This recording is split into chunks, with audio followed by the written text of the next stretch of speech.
pemirsa, apa kabar Anda? Senang sekali hari ini kami dapat kembali menjumpai Anda dalam program Tatap Muka. Program yang hadir sebagai wadah sosialisasi, berbagi informasi dan juga edukasi dalam bidang apapun. Tentu saja, kami senantiasa menghadirkan narasumber yang kredibel dan kompeten di bidangnya. Nah pemirsa, tema kita hari ini adalah pemanfaatan anggaran untuk kesejahteraan masyarakat. Nah, untuk membahas hal ini saya tidak sendiri, sudah hadir bersama saya dengan Sekretaris BPPKAD Pulang Pisau. Saya sapa dulu, selamat malam Bapak. Selamat malam. Terima kasih Pak Zulkadri sudah bersama-sama kami pada hari ini. Pemirsa, kita ingin mengetahui seperti apa pengelolaan keuangan di Kabupaten Pulang Pisau sendiri. Peruntukannya seperti apa, kemudian distribusinya bagaimana, dan juga pemanfaatan untuk masyarakat seperti apa, dan juga aset-aset Pemda yang dimiliki oleh Pulang Pisau seperti apa. Bersama saya Olivia Teja, inilah Tatap Muka selengkapnya.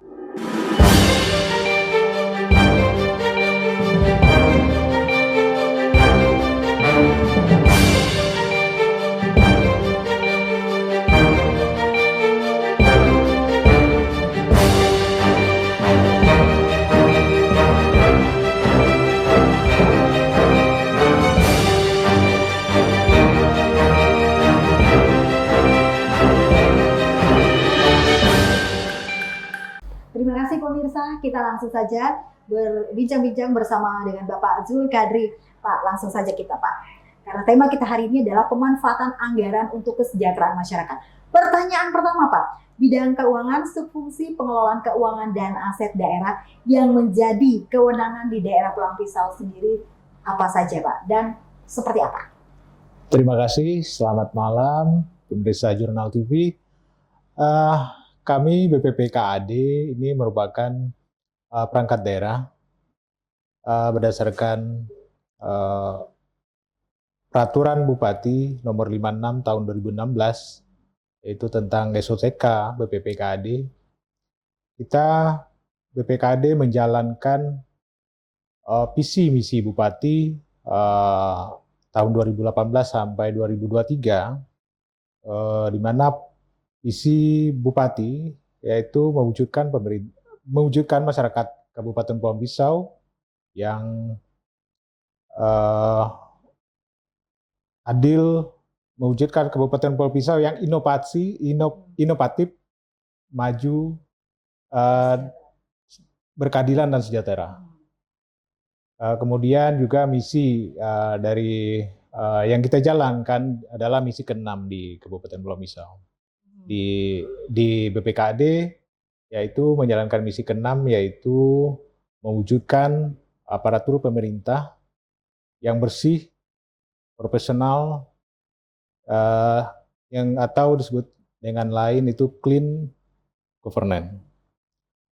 Kita BPPKAD juga menjalankan fungsi kita yaitu pertama itu mewujudkan perumusan kebijakan pengelolaan keuangan dan pelayanan umum dari bidang pendapatan, pengelolaan keuangan, dan aset daerah. Yang kedua, kita juga mewujudkan pembinaan, bimbingan teknis terhadap pelaksanaan kegiatan. Kemudian yang ketiga, kita melaksanakan menyusun rancangan konsep APBD. Itu juga merupakan fungsi kita, di mana kita BPKAD melakukan kegiatan secara berkelanjutan, mulai dari penyusunan anggaran, pelaksanaan, pertanggungjawaban, pelaporan. Itu siklusnya itu aja. Di samping kita juga BPKAD gabungan dari pendapatan, jadi termasuk menjalankan fungsi pendapatan daerah. Jadi kita juga mengelola PAD karena kita masih gabung. Mudah-mudahan dengan Perda baru nanti di 2024 itu sudah efektif menjalankan SOTK baru, yaitu perpisahan dari BPPKAD pecah menjadi dua, yaitu BKAD, Badan Keuangan dan Aset Daerah, dan Badan Pendapatan Daerah. Nah, ini juga nanti ada konsentrasi tersendiri terkait dengan dua tugas pokok. Kemudian SDM-nya ini seperti apa nanti, Pak? SDM kita juga di samping memecahkan SDM yang ada, memisahkan dari SDM yang ada di BPPKAD, juga nanti kita akan minta tambahan karena berdasarkan perda yang baru, SOTK kita yang baru, ada perangkat daerah yang bergabung ya. Dari perangkat daerah yang bergabung itulah kita nanti minta didistribusikan untuk mengisi SDM yang ada. Iya. Tadi Bapak langsung menyinggung masalah aset daerah. Kalau untuk Pulau Pisau sendiri, Pak, aset daerah yang dimiliki dan dikelola sampai saat ini apa saja, Pak? Kalau aset daerah, yang kita miliki ada hasil dari pelaksanaan APBD itu sendiri. Kemudian juga ada aset daerah yang hasil hibah dari pemerintah pusat.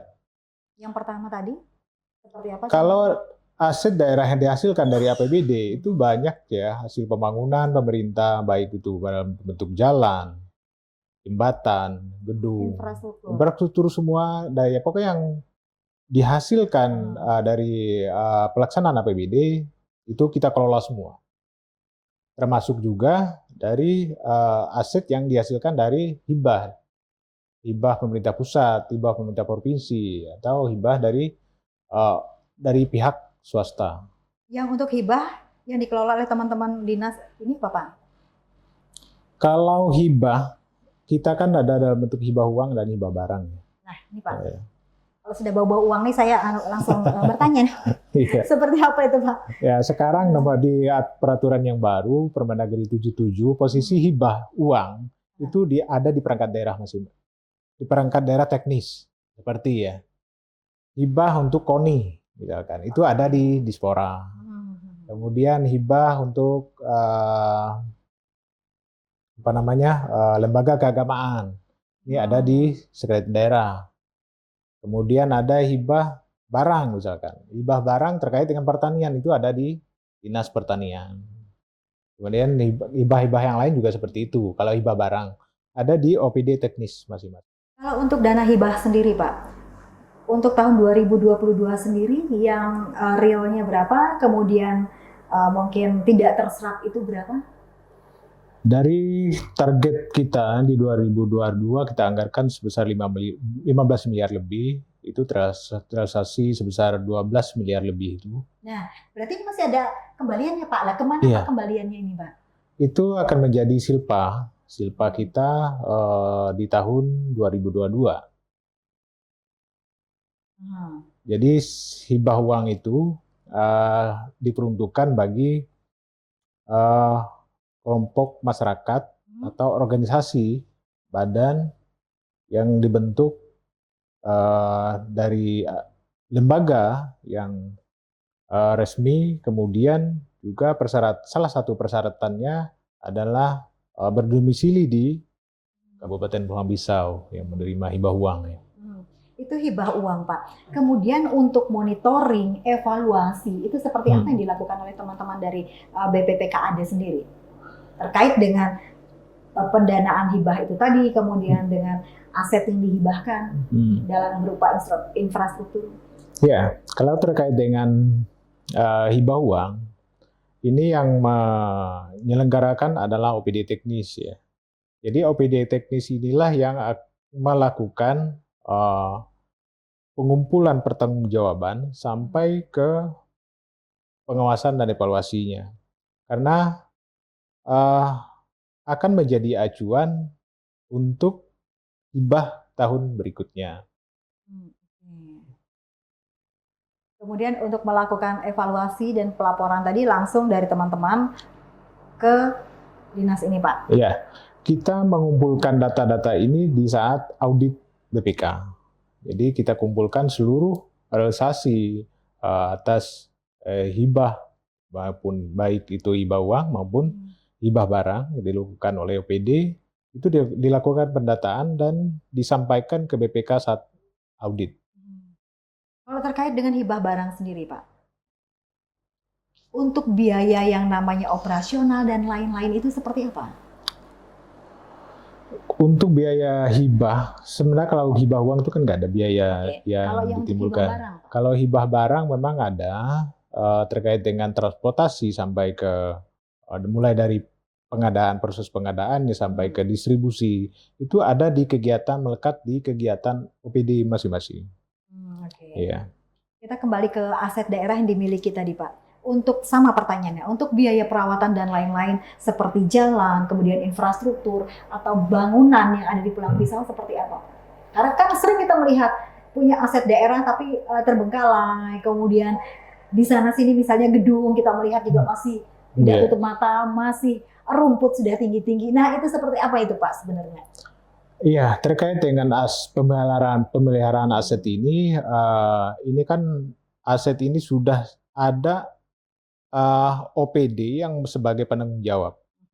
Karena pencatatan aset itu harus ada OPD yang menaunginya atas kepemilikan aset itu. Nah, terkait dengan pemeliharaan ini adalah juga kewajiban dari OPD yang menguasai atas aset itu. Jadi untuk penganggarannya mungkin prioritas dari anggaran di OPD yang bersangkutan. Karena anggaran kita juga tidak bisa memenuhi untuk pemeliharaan seluruh aset yang ada. Mungkin ya itu mereka prioritaskan. Mungkin ada sebagian yang masih belum terawat secara rutin. Mungkin masih ada. Kemudian dari teman-teman dari dinas ini sendiri melihat seperti itu, seperti apa, Pak? Apakah kemudian mengajak berdiskusi dalam hal ini, misalnya itu bangunan itu seperti ini keadaannya, atau mungkin dari teman-teman dari sini malah memberikan hibah tambahan untuk operasional, seperti apa, Pak? Untuk Pulang Pisau ini sendiri. Ya, untuk pengendalian aset yang ada di pemerintah Kabupaten Pulang Pisau memang kita tiap tahun itu melakukan inventarisasi aset ya. Terkait dengan aset yang memang sudah tidak layak lagi untuk dipelihara atau memang sudah umur ekonomisnya sudah tidak ada lagi, itu kita melakukan ada dua proses. Pertama itu proses pemusnahan. Yang kedua ada proses lelang untuk aset-aset yang sudah masih ada umur nilai ekonomisnya, tapi ya untuk pemeliharaannya cukup besar biayanya, jadi lebih baik di lelang. Seperti mobil kita sudah pernah sekali di tahun 2022 melakukan proses lelang kendaraan dinas. Itu sudah pernah. Kalau tidak salah saya kemarin 10 unit di 2022 itu sudah kita lelang dan berhasil selesai lelang, karena lelang ini prosesnya panjang juga. Ada proses penilaian, jadi juga proses lelangnya. Dan juga kewenangannya bukan kewenangan kita juga yang melakukan penilaian, juga proses lelangnya. Yaitu adalah dari KPKNL, dari perwakilan Kalteng yang melakukan proses penilaian dan lelang. Tidaknya ya. Iya. Penilaian ini terkait dengan menentukan nilainya, nilai rupiahnya berapa. Nah, itu yang prosesnya. Kalau pemusnahan ya, kalau terkait dengan aset-aset yang sudah tidak layak lagi digunakan itu dilakukan berita acara untuk yang nilai di bawah 2 miliar. Kalau di atas 2 miliar nanti ada kesepakatan dibahas dengan Dewan. Ada kewenangan di situ. Contoh, Pak? Nah, ini terkait pemusnahan yang nilainya lebih besar ini nggak ada. Yang ada itu untuk yang di bawah. Yang pernah dimusnahkan dan yang sudah dilakukan oleh teman-teman dinas? Ya, kalau yang sudah ini seperti aset-aset barang-barang yang sifatnya habis pakai itu obat-obatan. Itu sudah kita lakukan pemusnahan ya. Kalau aset-aset yang fisik ini belum ada lakukan pemusnahan yang secara secara resmi kita lakukan pemusnahannya. Sekarang masih kita pendataan terkait dengan aset yang sudah tidak layak lagi itu. Ya, kita masukkan masih tercatat di aset kita, belum ada pemusnahan. Kalau obat-obatan ini sendiri Pak paling banyak dari rumah sakit kah, puskesmas kah, atau dari mana Pak? Ya, kalau obat-obatan ini ada dari rumah sakit dan puskesmas, dinas kesehatan. Kemarin juga kita sudah melakukan pendataan, inventarisir seluruh barang-barang obat-obatan yang akan dilakukan pemusnahan. Karena prosesnya panjang juga untuk pemusnahan itu. Tidak bisa juga di tempat kita juga kirim ke Bogor kalau tidak salah ya, atau ke Balikpapan yang ada tempat pemusnahan obat-obatan. Ya. Kemudian Pak, lanjut. Kemudian bagaimana untuk masyarakat sendiri ikut dalam tanda kutip melakukan monitoring, baik itu dari segi aset, kemudian dari pendapatan, kemudian juga pendistribusian kepada masyarakat, sampaikah betul atau tidak? Nah itu seperti apa? Kalau masyarakat ikut memantau atau memonitoring di sini? Ya, hak masyarakat itu kan masih ada terkait dengan apalagi untuk mengawasi pelaksanaan kegiatan APBD kita, Kabupaten Pulau Pisau itu masih ada kewenangan, masih ada hak masyarakat untuk melakukan pengawasan. Cuma media yang disiapkan pemerintah adalah di saat kita melakukan seperti pengawasan TEPRA, Rakordal, evaluasi, ya itu kita publish juga untuk baik itu media ya, dan masyarakat juga bisa memantau terkait dengan Rakordal ini. Dan juga kita ada untuk keterbukaan informasi ini kita juga ada masing-masing OPD itu ada PPID ya. Masing-masing OPD ini ada PPID. Nah, melalui saluran ini masyarakat juga bisa meminta data ke kita secara resmi, menyurati kita untuk meminta data seperti pernah kita lakukan itu terkait dengan data dari wartawan juga pernah minta kan. Itu kita sampaikan bahwa data ini adalah yang sudah kita publish. Dan kita juga untuk laporan keuangan kita juga publish di samping web resmi pemerintah juga kita di media cetak juga kita akan publish LKPD hasil audit BPK. Itu kita lakukan setiap tahun itu seperti itu. Pertanyaan selanjutnya, apa yang menjadi pendapatan untuk daerah Pulau Pisau sendiri dan bagaimana hasilnya bagi hasilnya antara pemerintah dengan pusat dan juga kabupaten? Tapi jangan dijawab dulu Pak. Pemirsa jangan kemana-mana, kami akan kembali setelah jeda pariwara berikut ini. Tetaplah bersama kami di Tatap Muka.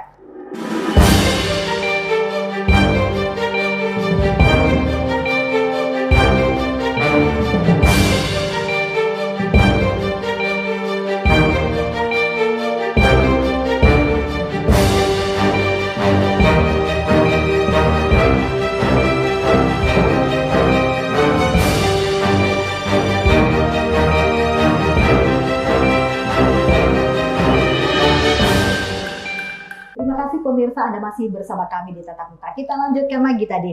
Pertanyaan yang tadi, Pak. Ya.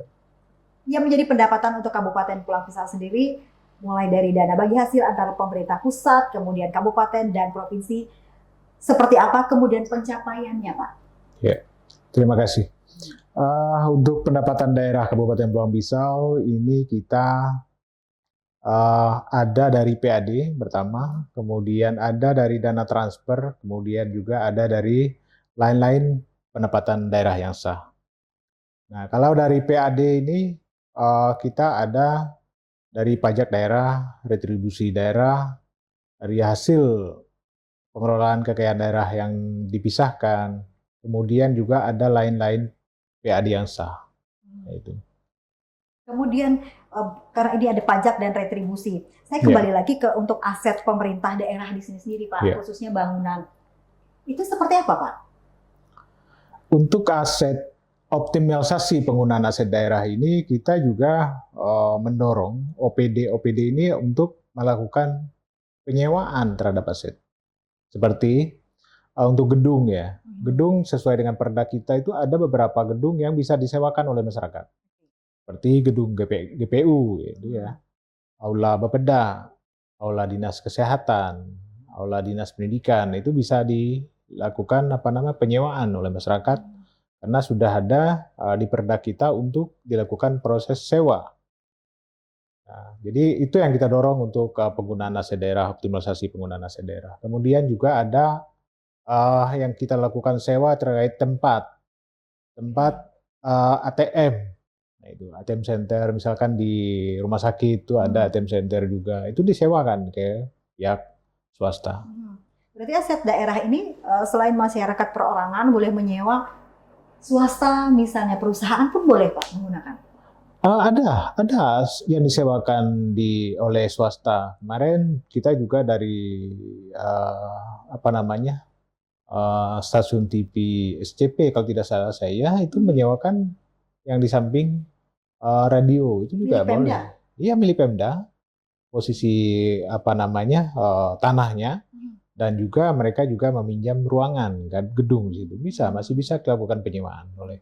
Adakah kriteria untuk penyewaan itu sendiri, Pak? Misalnya PT harus begini, kemudian kalau masyarakat umum begini, apa sudah ada rule-nya yang jelas dan sama?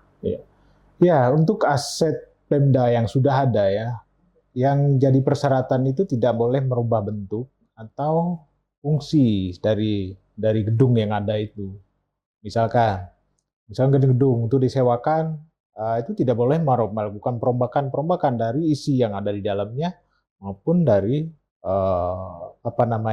bentuk gedung yang disewa. Itu tidak boleh dilakukan oleh penyewa. Dan cocok harga yang jelas ya Pak? Pasti.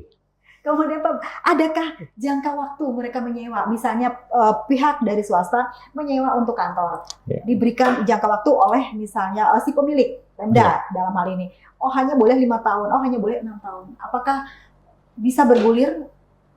Yang sudah kita lakukan adalah kontraknya per tahun, seperti ATM center, tempat itu kita sewakan per tahun. Itu per tahun. Kemudian juga ya karena kita mau memperoleh itu sebagai pendapatan asli daerah kita, kita juga mengejar per tahun. Pertanyaan berikutnya, yang menjadi skala prioritas dari pendapatan teman-teman di Pulau Pisau itu apa Pak? Prioritas kalau pendapatan kita memang seluruhnya itu prioritas sebenarnya ya. Karena kan ada skalanya Pak, ya, tinggi. Pendapatan kita karena kita 89% itu dari dana transfer pusat, kemudian sebagian juga ada dari dana bagi hasil provinsi, dan sekitar 6% lebih itu dari PAD. Karena untuk meningkatkan kemandirian kemampuan keuangan daerah kita, PAD akan menjadi prioritas optimalisasinya ke depan. Soalnya dari situlah pengukuran kemandirian keuangan daerah, yaitu PAD kita besarnya berapa. Nanti kalau kita terlalu misalkan 100% ke pusat, itu kan nggak ada mandiri sama sekali dari daerah tersebut. Jadi kita tingkatkan ke depan ini adalah PAD. Postur yang paling banyak Pak untuk pengeluaran dana untuk Pulau Pisau sendiri apa Pak? Kalau untuk pengeluaran kita dari APBD kita yang ada itu adalah belanja operasional, termasuk banyak pegawai di dalamnya. Karena sekarang struktur kita ada belanja operasional, belanja modal, belanja hibah, dan belanja transfer. Nah itu. Jadi paling besar ya belanja operasional ya. Karena di dalamnya ada belanja pegawai di dalamnya. Ketika tahun demi tahun itu bertambah, kemudian waktu itu pun berubah. Ketika dana ini tidak mencukupi, pernahkah itu terjadi Pak? Apa yang dilakukan teman-teman kemudian untuk menutupinya? Sehingga operasional apapun itu bisa terus berjalan. Iya. Kalau kita dalam perencanaan dan penganggaran, proses itu sudah diperhitungkan. Jadi APBD kita ini kan berimbang. Antara jumlah penerimaan dan pengeluaran ini harus berimbang. sudah terukur berapa rencana penerimaan dan berapa belanja yang akan kita keluarkan, itu sudah diukur. Nah, saya sering meleset itu adalah bagi daerah yang terlalu tidak memperhitungkan seandainya sumber penerimaan tidak tercapai. Nah, ini kadang-kadang disitulah kelemahan dalam proses penganggaran. Ini akan menjadi bisa jebol. Selama kita di Pulau Pisau ini belum pernah terjadi selisih yang signifikan dan juga tidak ada tidak sampai tidak terbayarkan lah dari kegiatan-kegiatan yang sudah ada, itu belum pernah sih. Termasuk waktu kemarin dalam tanda kutip di sini heboh untuk pembayaran honor teman-teman P3K dan lain-lain itu? Ya, kalau itu kan terkait dengan dana P3K, kita juga melihat dari kewenangan kebijakan pusat. Kebijakan pusat antara jumlah penerimaan dengan jumlah dana transfer. Sekarang kan posisi kita semuanya ini sudah ditentukan semua peruntukannya, seperti DAO kita. DAO kita ada DAO untuk P3K khusus. Dia tidak bisa kita alihkan ke DAO lain, ke belanja lain gitu. Ada sudah sekian rencana penerimaan, ternyata jumlah anggaran yang disiapkan untuk ini sudah tidak ada. Itu yang masa dulu ya. Masa dulu pernah kita terima dana P3K khusus P3K, sedangkan penerimaan setelah itu tidak dibarengi dengan penerimaan dari pusat juga khusus untuk itu. Nah, itu yang sehingga itu. Ya sempat jadi tidak terbayarkan. Nah, jadi kan beban APBD kan, sedangkan APBD kita susun sudah ada peruntukan semua. Ya, posnya masing-masing. Ya, sedangkan muncul di pertengahan tahun ada rekrut P3K, jadi kayaknya nggak sempat kita perhitungkan. Jadi saat itu solusinya kita nunggu perubahan anggaran kan, kita lakukan penganggaran kembali untuk kekurangan, kalau tidak salah saya sampai bulan Oktober. Ya, itu solusinya waktu itu kan. Ya, itu. Kemudian bisa tertangani itu. Bisa ya, tertangani itu. Jadi ke depan sudah ada anggaran pos tersendiri, setiap tahun sudah ada.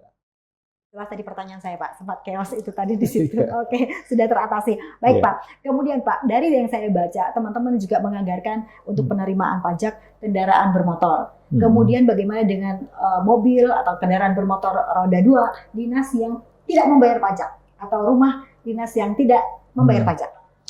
Ya, itu tadi. Kalau terkait dengan aset, ini kan ada OPD yang menangani langsung ya pencatatan ini. Jadi untuk aset-aset kendaraan bermotor, berarti sepeda motor dan mobil, kami setiap tahun melakukan inventarisir terkait dengan ini. Karena ada beberapa tunggakan yang disampaikan oleh pihak Samsat Provinsi terhadap Kabupaten Pulau Bisa, ada beberapa yang masih menunggak pajak. Setelah kami inventarisir, ternyata ada aset-aset Pemda ini yang posisinya di desa. Dan juga ada aset yang sudah tidak layak pakai. Nah, ini banyak sekali yang seperti itu. Jadi posisinya dari data yang kami peroleh dari OPD itu memang seperti itu, tidak layak pakai lagi, dan posisinya juga ada dipegang oleh para desa. Nah, kemudian itu seperti apa, Pak? Apakah dilakukan pemutihan sehingga tidak menjadi lagi yang namanya masuk ke dalam pencatatan dari dinas ini sendiri? Atau seperti apa solusinya? Kemarin kita lakukan rekonsiliasi dengan pihak Samsat. Kita kasih data berapa yang layak dan berapa yang sudah tidak layak pakai. Nah, itu kita sampaikan. Kami lihat juga tahun ini itu kan ada kebijakan pemerintah provinsi ya melakukan pemutihan terkait dengan itu mungkin langkah-langkah ke depan akan dilakukan oleh OPD yang mencatat aset tersebut. Oke. Kemudian Pak, upaya yang dilakukan untuk meningkatkan atau menggenjot penerimaan kas daerah melalui Renstra, kemudian melalui rencana kerja tahunan Renja seperti apa? Ya, kita untuk penerimaan daerah, terutama itu penerimaan dana transfer pusat, karena hampir seluruh dana transfer pusat itu bersyarat. salah satunya ya kita akan lakukan pemenuhan syarat itu. Seperti ya untuk DAK fisik, itu kan harus ada beberapa persyaratan pencairan ke tahap berikutnya. Itu juga kita lakukan pemenuhan syarat-syarat itu. Kemudian juga untuk yang dana transfer lainnya, termasuk juga DAU yang pendidikan, kesehatan, itu juga harus dilaporkan setiap kali kita mau pencairan itu harus kita laporkan. Kemudian juga untuk PAD ya. PAD kita sekarang lagi melakukan proses baik itu secara internal itu intensifikasi dari target-target yang ada, kita lakukan optimalisasinya dari target yang ada. Kemudian kita juga ada perbaikan-perbaikan data ya. Nah ini akan menjadi PR ke depan kami di Bapenda, terutama karena terkait dengan data untuk PWBP2 kita itu sejak penyerahan dari pemerintah pusat ke pemerintah daerah ini tidak pernah dilakukan pendataan secara real dengan data di lapangan. Kemudian juga kita belum ada penyesuaian NJOP. Ini kita juga salah satunya nanti di PAD adalah penyesuaian NJOP. Karena posisinya kami tahun ini kami coba dua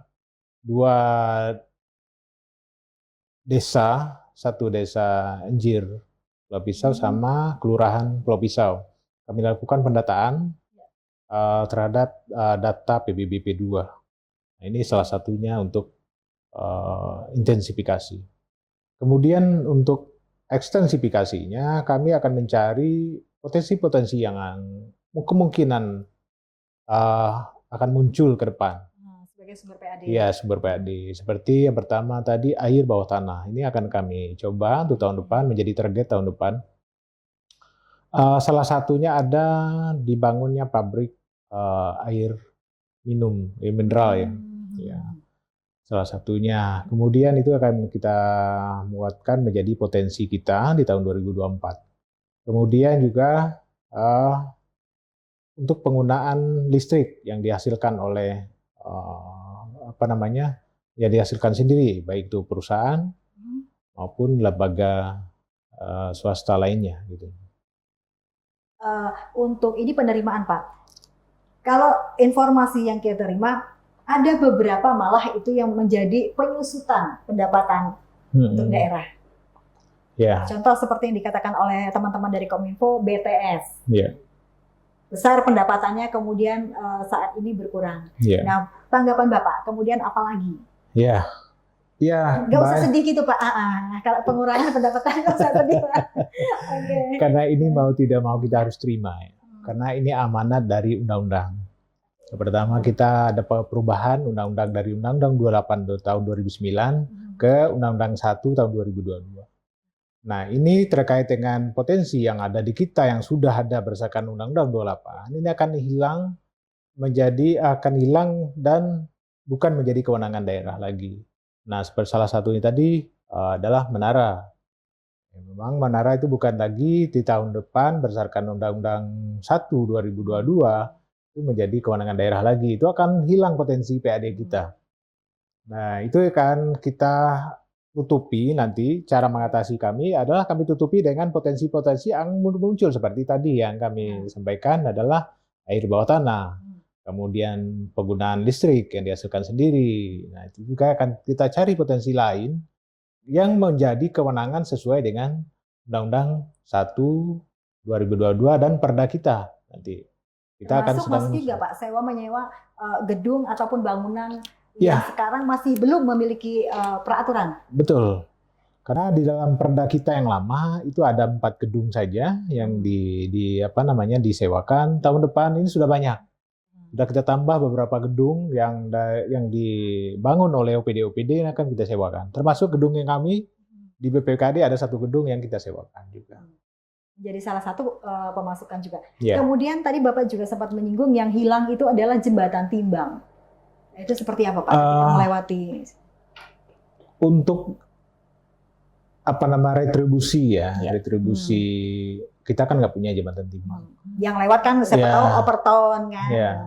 Aset apa namanya retribusi kita yang hilang di tahun 2024 itu adalah tera ulang pengukuran alat-alat timbangan.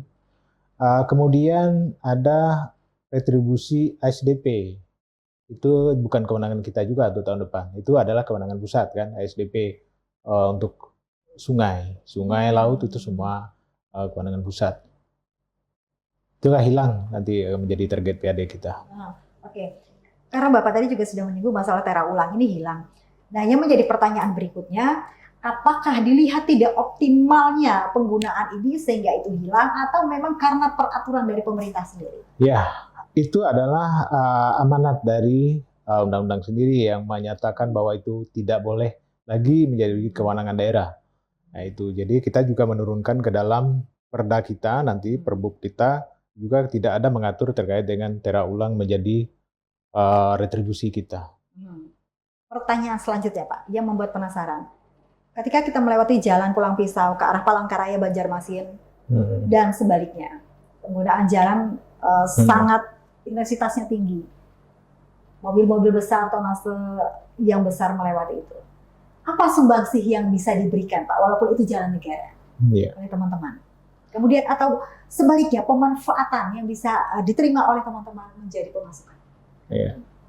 Iya, kembali lagi ke kewenangan ya. Kalau untuk jalan umum, apalagi ini kan jalan pusat ya. Jalan Trans Kalimantan ini kan jalan pusat. Itu tidak ada sama sekali yang menjadi kewenangan daerah terkait dengan pemanfaatannya. Jadi kita juga tidak bisa membuat itu sebagai target PAD kita gitu loh. Jadi ya kita bersyukur saja mungkin pemanfaatan untuk lalu lintas dan kemudian juga kita akan optimalkan adanya jalan raya ini akan menopang perekonomian di daerah kita. Ya. Nah juga nanti juga akan menjadi ada namanya dari situlah kita bisa memanfaatkan untuk peningkatan PAD-nya. Salah satunya ada rest area seperti yang rumah-rumah itu ya, itu ada pajak rumah makan. Ini kita akan memanfaatkan itu. Kemudian juga ada pemasangan iklan, reklame segala macam itu bisa kita manfaatkan. Itulah tadi yang bisa kita manfaatkan yang menjadi kewenangan daerah. Itu terkait dengan jalan. Saya penasaran juga bagaimana dengan pemanfaatan tempat wisata di daerah Pulang Pisau sendiri. Karena jelas di jalan itu besar Pak tulisannya. Daerah kawasan nasional Sebangau, kemudian daerah kawasan nasional, apalagi di situ. Nah itu seperti apa untuk penerimaan sebagai pemasukan daerah sendiri? Sekarang mulai digalakkan objek-objek wisata ya. Nah, nanti karena tahun 2023 ini belum ada objek-objek wisata yang kita tarik retribusinya di situ. Nah, ke depan kita di dalam di dalam perda kita yang baru nanti kita ada masukkan itu sebagai salah satu retribusi bagi daerah terkait dengan objek wisata. Kalau dilihat oleh teman-teman dari dinas sendiri Pak, apa sebenarnya yang pada saat ini yang bisa dilihat atau dilirik penerimaannya selain yang Bapak sebutkan tadi, mungkin masukan buat masyarakat yang bisa menghasilkan Pak untuk PAD? Ya, kalau dari karena retribusi ini harus ada fasilitas yang disediakan oleh pemerintah tentunya. Jadi tidak semerta-merta bisa pemerintah itu menarik seluruh itu menjadi retribusi. Karena kita harus menyediakan juga menyediakan fasilitas sehingga kita bisa melakukan pemungutan retribusi. Nah, ini kita juga mengoptimalkan. Kemarin di target kita terkait dengan persampahan. Nah, itu juga kita lakukan optimalisasi karena kita memasang target besar di Dinas Lingkungan Hidup. Jadi lingkungan hidup harus melakukan pelayanan kepada masyarakat terkait dengan persampahan. Seperti itulah kira-kira yang bisa masyarakat nikmati dari hasil pemungutan retribusi itu. Karena kita sudah berada di segmen terakhir, pertanyaan selanjutnya adalah pengadaan barang dan inventaris serta pengelolaan aset badan seperti apa realisasinya saat ini, Pak? Kesimpulan. Kita melakukan tiap tahun itu melakukan inventarisir barang milik daerah. Karena hasil dari pelaksanaan kegiatan di tahun sebelumnya ini akan dilakukan inventarisir di tahun berikutnya. Jadi dari hasil yang ada ini, hasil inventarisasi aset milik daerah ini akan dimuatkan ke dalam laporan keuangan pemerintah Kabupaten Pulau Pisau. Jadi tidak ada satupun yang aset yang dihasilkan dari pelaksanaan APBD itu yang tidak tercatat, harus tercatat semua. Nah ini akan kalau tidak terjadi selisih saja, PPK itu akan menjadi temuan. Nah ini akan kita setiap tahun kita lakukan inventarisasi aset. Ya. Kemudian Pak, bagaimana juga dengan untuk pengendalian APBD di Pulau Pisau ini sendiri? Karena tadi kan kita belajar Bapak menjelaskan kasus per kasus seperti ini. Nah, untuk pengendaliannya sehingga tetap dia berjalan pada alurnya, tidak ada lagi seperti kemarin chaos dan lain sebagainya, dia tetap pada jalurnya seperti apa? Iya. Pengendalian pelaksanaan APBD kita ini kita ada beberapa tahapan yang kita lakukan. Yang pertama itu kita untuk yang periodik kita lakukan setiap bulan itu ada namanya TEPRA. Nah, TEPRA ini seluruh realisasi bulanan ini akan kita sampaikan ke sekarang yang mengkoordinir untuk TEPRA itu adalah bagian APEM, administrasi pemerintahan di sektor daerah. Sedangkan untuk rakordal evaluasinya ini dilakukan oleh Bapeda. Nah, di saat forum itulah dilakukan pengendalian apa permasalahannya dan juga akan dicari solusi saat itu. Nah, di situ juga kita lakukan. Kemudian hasil dari TEPRA dan rakordal ini akan menjadi kebijakan pimpinan dalam membuat keputusan sehingga dari permasalahan yang muncul ini akan dicari solusi sehingga pimpinan dapat menyelesaikan permasalahan ini di tahun berkenan. Terkait dengan kesimpulan kita pada hari ini, seperti apa kemudian pemanfaatan anggaran untuk kesejahteraan masyarakat ini benar-benar sampai ke masyarakat, Pak?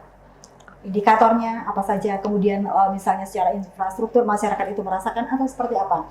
Tolak ukurnya menjadi indikator teman-teman bahwa kesejahteraan ini benar-benar meningkat, kemudian pemanfaatan dari dana itu sendiri sampai kepada yang seharusnya.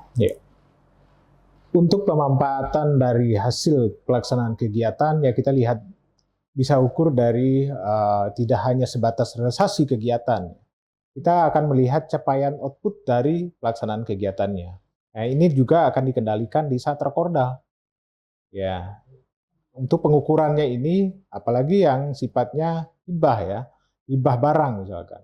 Hibah barang ini harus terbukti sampai harus ada berita acaranya, ada MPHD-nya. Sampai bahwa itu sudah sampai, ada dokumentasinya. Karena di saat audit oleh auditor BPK, itu akan dilihat semua dokumen-dokumen bahwa itu terbukti.